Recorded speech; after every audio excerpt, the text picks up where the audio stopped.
जय माता दी दोस्तों। आज हम नवरात्रि के दूसरे दिन माँ ब्रह्मचारिणी की पावन कथा सुनेंगे। तो चलिए शुरू करते हैं। नवरात्रि के दूसरे दिन की शक्ति है माँ ब्रह्मचारिणी। यह माँ दुर्गा का दूसरा स्वरूप है। यहाँ ब्रह्मा का अर्थ तपस्या से है।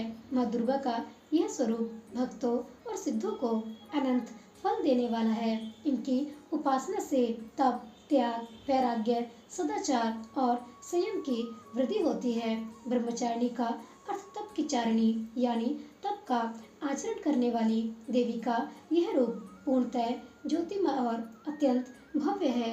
इस देवी के दाएं हाथ में जप की माला है और बाएं हाथ में यह कमंडल धारण किए हैं। अब सुनते हैं माँ ब्रह्मचारिणी की कथा।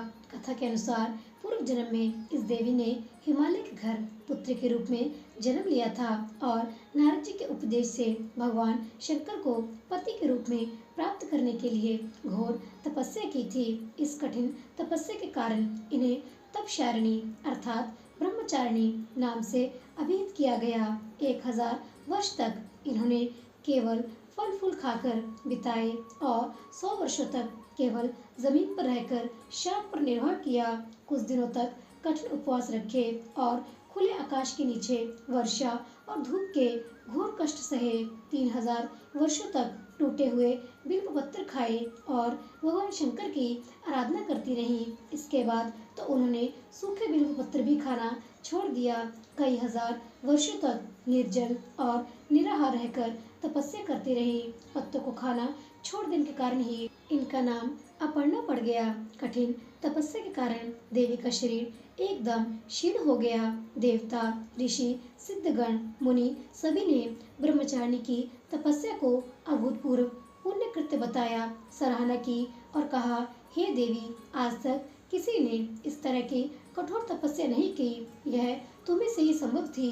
तुम्हारी मनोकामना परिपूर्ण होगी और भगवान चंद्रमौली शिव जी तुम्हें पति के रूप में प्राप्त होंगे। अब तपस्या छोड़कर घर लौट जाओ। जल्द ही तुम्हारे पिता तुम्हें बुलाने आ रहे हैं। इस देवी की कथा का सार यह है कि जीवन के कठिन संघर्षों में भी मन विचलित नहीं होना चाहिए। माँ ब्रह्मचारिणी देवी की कृपा से सर्व सिद्धि प्राप्त होती है। दुर्गा पूजा के दूसरे दिन देवी के इसी स्वरूप की उपासना की जाती है। तो दोस्तों, माँ ब्रह्मचारिणी की कथा यहीं पर संपन्न होती है। प्रेम से बोलिए माता ब्रह्मचारिणी की जय, माँ दुर्गा की जय। दोस्तों, अगर आपको माता की कथा अच्छी लगी है तो कृपया जाने से पहले मेरे चैनल को सब्सक्राइब करना, कथा को लाइक और शेयर करना मत भूलिएगा। मिलते हैं अगली कथा के साथ। तब तक के लिए जय माता दी।